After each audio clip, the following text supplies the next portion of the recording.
Hello everyone, आज हम section 84 को समझेंगे claims and objection to attachment. यानी कि पीछे हमने पढ़ा था कि भाई आपकी प्रॉपर्टी को अटैच कर रहे हैं तो प्रॉपर्टी को जब आपकी अटैच कर रहे हैं तो किसी को किसी तरह से कोई ऑब्जेक्शन है तो वो जल्दी से उसको कोर्ट में फाइल करे। तो उसी से रिलेटेड ये प्रोविज़न बताया गया है। तो अब आपको यहाँ पे 2-3 चीज़ें समझनी है। यहाँ पर ऑब्जेक्शन फाइल कौन करेगा? क्या जिसके अगेंस्ट ये अटैचमेंट हुआ है वो फाइल करेगा?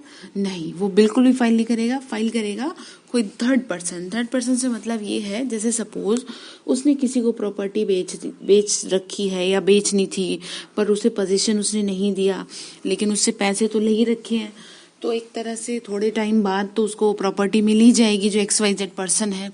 तो यहाँ पर उसी की सेफ्टी की बात की गई है कि देखो भाई, आपको अगर लगता है कि भाई इस आदमी के अगेंस्ट वो फरार घोषित हो गया और आपने इसकी प्रॉपर्टी को ले रखा है या पैसे आपने दे रखे हैं, तो आप क्या करिए, within 6 months you can file the objection from the date of such proclamation, whole और पार्ट। अब यहाँ पर ये बात है कि जैसे चाहे तो आपने उसकी सारी प्रॉपर्टी ले रखी है या सारी में से थोड़ा सा पार्ट ले रखा है, कुछ भी आपने ले रखा है, तो आप 6 महीने के अंदर कोर्ट में क्या कर दीजिए, ऑब्जेक्शन फाइल कर दीजिए। इसी में आपका फायदा है, ठीक है।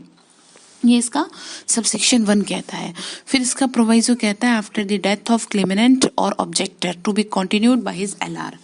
मतलब ये है कि जिसने ऑब्जेक्शन रेज किया कोर्ट में वो उसकी हो गई डेथ, तो ये प्रोविजो कहता है कि ठीक है, कोई नहीं, उसकी डेथ हो गई तो उसके LR उस केस को कंटिन्यू रख सकते हैं। सबसेक्शन 2 कहता है CJM के कोर्ट में की जा सकती है। ये जितनी भी प्रोसीजर बता रखा है इसमें प्रोसीजर। उसके बाद सबसेक्शन 3 कहता है ऑब्जेक्शन उसी कोर्ट में उठाएंगे जिसने अटैचमेंट की है उस प्रॉपर्टी की। मतलब किसी और कोर्ट में जाके ना फाइल कर दे, ऑब्जेक्शन रेज ना कर दे, उसी में जाके करें ना, ये तो कॉमन सी बात है।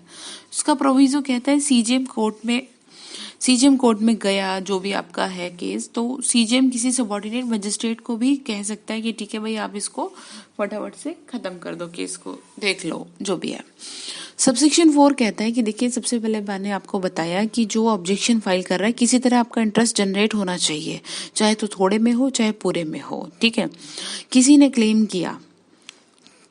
क्लेम किया, उसके ऑब्जेक्शन को आपने डिसअलाउड कर दिया, कोर्ट की बात कर रहे हैं, उसने डिसअलाउड कर दिया कि भाई आप ये जो ऑब्जेक्शन फाइल कर रहे हैं ये नहीं हो लग रहा कोर्ट को ठीक, तो ठीक है, कोई नहीं, आपके पास है फिर भी रास्ता कि ऐसी डिसअलाउडमेंट के लिए आप विद इन 1 ईयर क्या करिए, केस फाइल करिए अपने राइट को स्टैब्लिश करने के लिए कि जी साहब ऐसा है, ये जो प्रॉपर्टी मेरी है ना, ये प्रॉपर्टी मेरी है, ये कोई डिस्प्यूटेड प्रॉपर्टी नहीं है।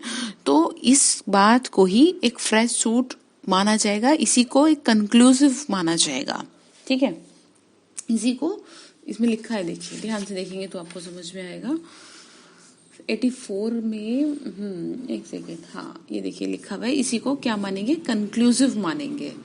तो यही बात आपको यहाँ समझनी है। अब यहाँ पर एक बात और अच्छे से समझ लीजिए कि कंक्लूसिव से मतलब ये है कि आप एक फ्रेश सूट फाइल करेंगे। पीछे तो आप क्या कर रहे थे ना कि भाई आप विद इन 1 ईयर एक ऑब्जेक्शन उठा रहे थे, लेकिन यहाँ तो बात कह रहा है ना कि कंक्लूसिव मानेंगे उसको। तो कंक्लूसिव तो तभी मानेंगे ना जब आप क्या है, एक अलग से फ्रेश सूट, ये ना result of such suit if any the order shall be conclusive, तो ऐसे ऑर्डर को कंक्लूसिव माना जाएगा for entitlement in, it means एक civil suit, fresh civil suit आप फाइल कीजिए।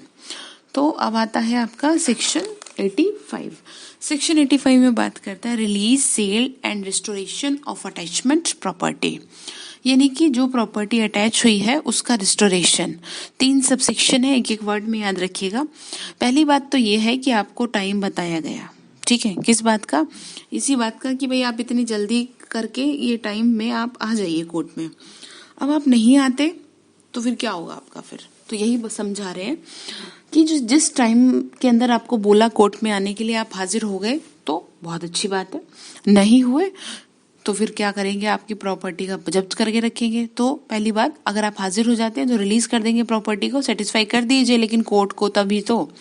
सबसेक्शन 2 कहता है कि अगर सेटिस्फाई कर देते हैं तो कोर्ट, अगर सेटिस्फाई नहीं कर पाता तो कोर्ट के पास वो क्या रहेगी, जब्त रहेगी, 6 महीने के लिए कुर्क रहेगी। उसके बाद सबसेक्शन 3 कहता है कि कोर्ट को फिर जो चाहे ठीक जो लगेगा वो करेगा आपकी प्रॉपर्टी का। आपका अगर आप आ जाते हैं कोर्ट को सेटिस्फाई कर देते हैं तो कोर्ट क्या करेगी, आपकी प्रॉपर्टी को बेच करके उसे जो इनकम है वो रखेगी अपने पास, चाहे वो कैसे भी करे। फिर अगर आप आ जाते हैं एक ऐसा रीजन दे देते हैं कि जी साहब ये गलती हो गई या इस तरह से हो गया, इस वजह से मैं नहीं आ पाया, तो कोर्ट क्या करेगी, जो इनकम आपकी थी उससे हुई थी प्रॉपर्टी को सेल करके वो आपको दे देगी। जो इतना भी खर्चा रहा उसको मेंटेन करने में या कुछ भी करने में, जो पीछे हमने बढ़ा था उसको संभाल के रखने में भी तो खर्चा हुआ ना, वो सारा काट पीट के आपको क्या है आपकी प्रॉपर्टी दे देगी।